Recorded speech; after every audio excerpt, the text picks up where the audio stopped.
విశ్వామిత్రుడు వశిష్ఠుడు. వశిష్ఠముని కురువంశ పూర్వుల పురోహితుడు. చిత్రరథుడు అనే గంధర్వుడు అర్జునుని స్నేహితుడు. అతడు వశిష్ఠమును గూర్చి చెప్పగా, ఆయన సూర్యరథంలో ప్రయాణించారన్నావు కదా, ఆయన మహిమను తెలుసుకోవాలని ఉంది అన్నాడు అర్జునుడు.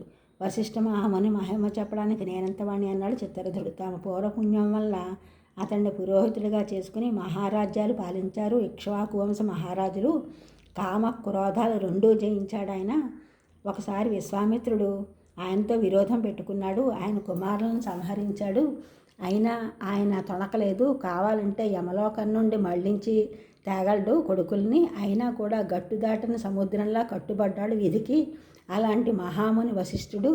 అతడి విషయం చెప్పడానికి ఎన్నో లోళ్ళు కావాలి అన్నాడు చిత్రరథుడు. తిరిగి అర్జునుడు అడిగాడు, విశ్వామిత్రుడికి వశిష్ఠునికి ఎందుకు విరోధం కలిగింది అని. అదో పెద్ద కథ అని చెప్పడం మొదలుపెట్టాడు చిత్రరథుడు. కన్యాకుబ్జ నగరానికి రాజుగా ఉండేవాడు విశ్వామిత్రుడు. తన ప్రతాపంతో శత్రువర్ణవాడు లేకుండా చేసుకున్నాడు. ఒకనాడు వేటకని వెళ్ళి అలసి దగ్గరలో ఉన్న వశిష్ఠ మహాముని ఆశ్రమానికి సైన్యంతో సహా వెళ్ళాడు.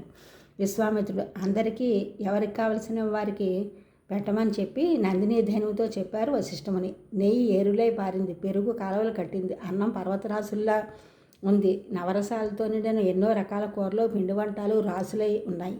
తృప్తిగా భుజించి లేచారు రాజు అతని పరివారం.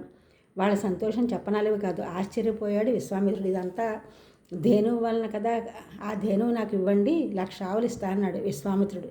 నేను ఇవ్వనన్నారు వశిష్ఠముని. నేను రాజుని రక్షింపగలను, శిక్షింపగలను, బ్రాహ్మడివి, నువ్వు చేసేదేముంది, తోలుకు రండి ఆవునన్నాడు సైన్యంతో. అవును కాదు అనలేదు.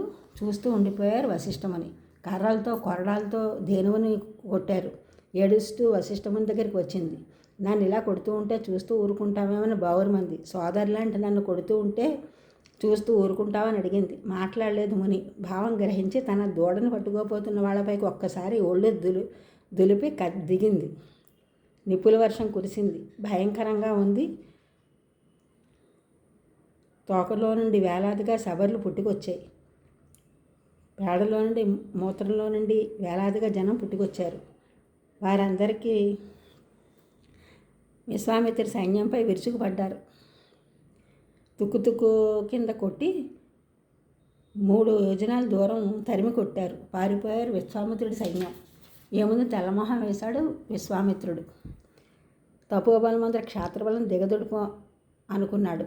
రాజ్యం, సంపద, భోగాలు అన్నీ వదిలిపెట్టేశాడు. పర్వతాలపై వెళ్ళి ఉగ్రమైన తపస్సు చేశాడు. తపోబలం వలన సకల సంపదలు సర్వసిద్ధులు కలిగాయి. చివరికి బ్రహ్మర్షి అయ్యాడు. వశిష్ఠ మునిపై కక్ష తీర్చుకోవడానికే ఇదంతా చేశాడు విశ్వామిత్రుడు. ఈ ఛానల్ చూస్తున్న వారిని కూడా సబ్స్క్రైబ్ చేయండి.